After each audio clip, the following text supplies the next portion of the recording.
This question is addressed to Anselm Franke.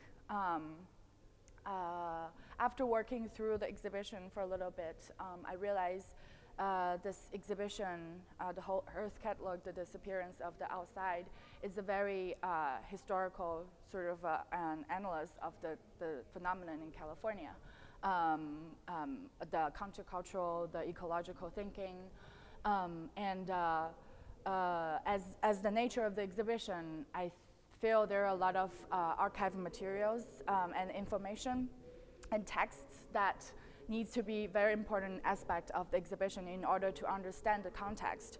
And at the meantime, there are artworks, there are artists being featured in the exhibition. There are a heavy component of Eleanor Entin's work, which she, of course, plays with the idea a lot.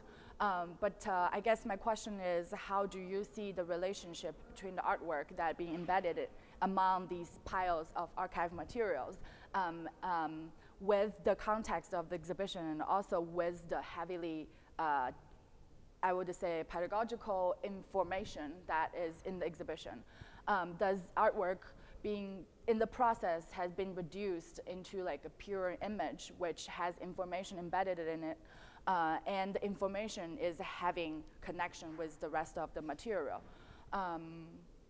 And I think for research-based exhibition, it's very evident that a lot of the information has to be set up like this with panels and texts. I'm also just wondering, how do you consider the spatial experience and also the visual experience of the exhibition when the viewer has to read a lot of texts, etc.? Yeah, I guess that's it.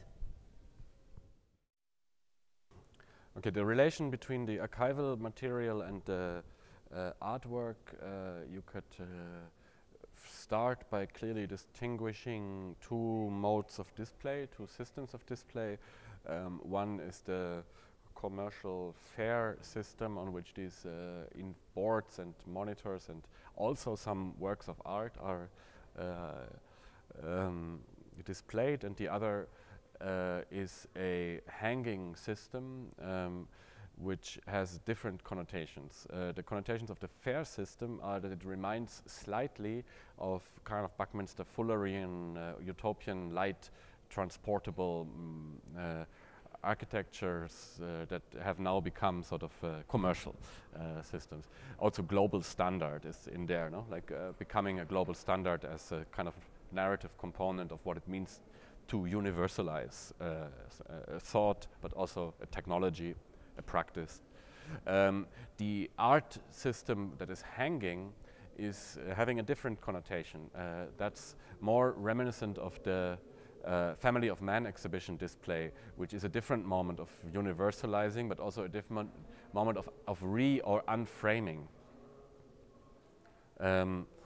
Because the entire relation between people here is supposedly being reframed in the light of World War II, catastrophe, collapse of Western civilization, as it is sometimes called, Auschwitz, Hiroshima. Family of Man is a reconfiguration of Western modern universalisms that now accept or propose somehow the big frame for everybody, and of course the big question is what has become of this promise.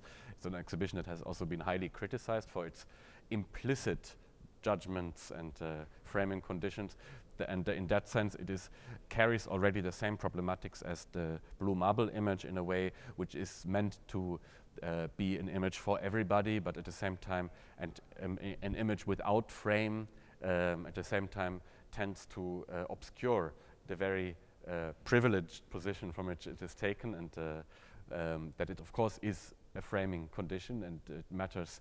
It's the most powerful frame is to say that there is no frame, and when you are the one who says that. The art in this exhibition is both celebrating itself as autonomous vectors and is of course curatorially immersed in a narrative. I strongly believe that if you do both to the extreme, it's for the mutual benefit of everything. Not necessarily always, but I would not believe in a narrative exhibition that would try at the same time fetishistically to leave art by itself in its own autonomy and so on. I also think that is part of a myth that I don't believe in anymore, at least not for thematic exhibitions. This is very different for the semiotics of a particular oeuvre by a particular artist and so on.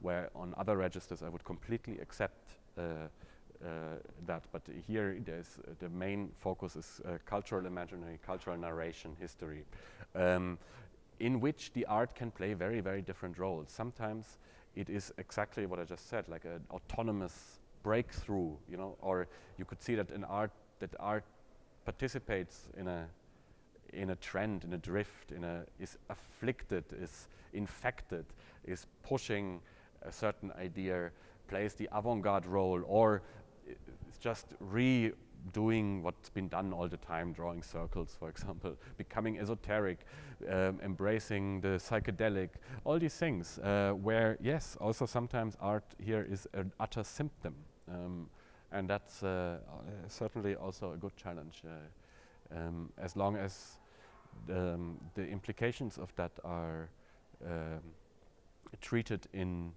a respectful, careful, and hopefully intriguing way.